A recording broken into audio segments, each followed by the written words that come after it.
តាបងមិនសប្បាយចិត្តទេនេះជាសាច់ឈាមបងជាសមិទ្ធផលស្នេហាយើងធ្វើអញ្ចឹងបានទេមិនក៏មានផ្ទៃពោះ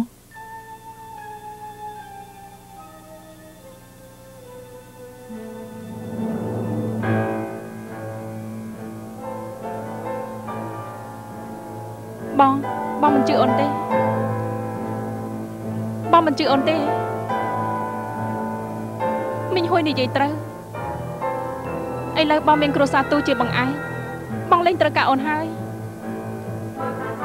កាពិតបងមិនចង់បានកូននេះទេមែនទេយូយៀនអូនកុំធ្វើអញ្ចឹងមើល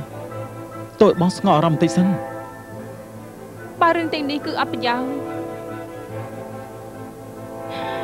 អញ្ចឹងអូនមកទីនេះធ្វើអីអូនសុខចិត្តបោកបោះឲ្យស្លាប់កុំឲ្យនៅទីនេះរងទុក្ខទៀតអេយូយៀនអូនឯងកុំធ្វើអញ្ចឹងមើលលេងអូនទៅយូយៀនកុំឆេះឆាប់ពេក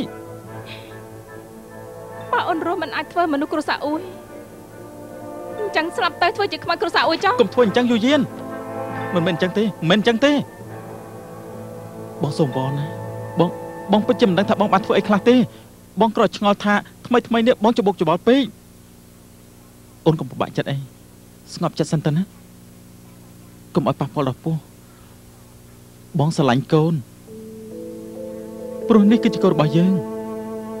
ណា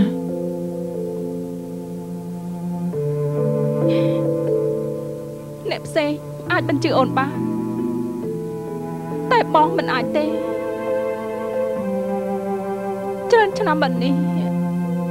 អូនរងចាំតែបងម្នាក់គត់យូយៀនបងអត់មានថាមិនជឿណាអូនដឹងថាបងគ្មានបញ្ចុះបាយរៀបការនឹងអូនក៏មិនទៀមទាត់ដែរដំបងអូនមិនចង់នៅទីនេះទេប៉ុន្តែឲ្យតែនឹកឃើញតាំងពីតូចបងគ្មានឪពុកម្ដាយអូនមិននឹងអាចទុកឲ្យកូនខ្លួនឯងគ្មានឪពុកទៅបើអូនទៅយករួចខ្លួនថ្ងៃក្រោយបងនឹងបន្ទោសអូនដូច្នេះទោះជាទឹកមុខគេអាក្រក់មើលយ៉ាងណាក៏ដោយក៏អូនត្រូវតែចាំបងមកវិញដែរ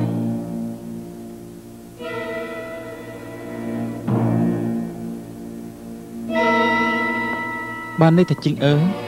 មិនទុកមុខឲ្យអូនណាអូនជាភ្ញៀវមិនសមរម្យអ្នកស្រីព្រមទទួលអូនអរគុណណាស់ទៅហើយ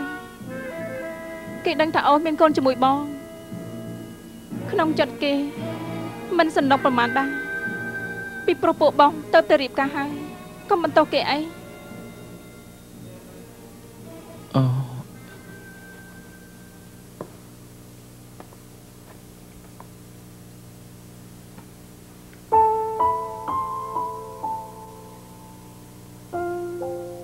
យូយៀន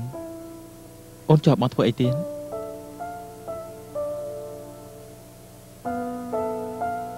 អូនមិនហ៊ានសនំពោអីទេរឿងទាំងឡាយសម្រេចលើអ្នកស្រីចោះអូនគ្រាន់តែសង្ឃឹមអាចជួយបងអាចកំដរបងដោយកាលពីមុនគ្រួសារយើង3នាក់អាចសោយសុខជាមួយគ្នា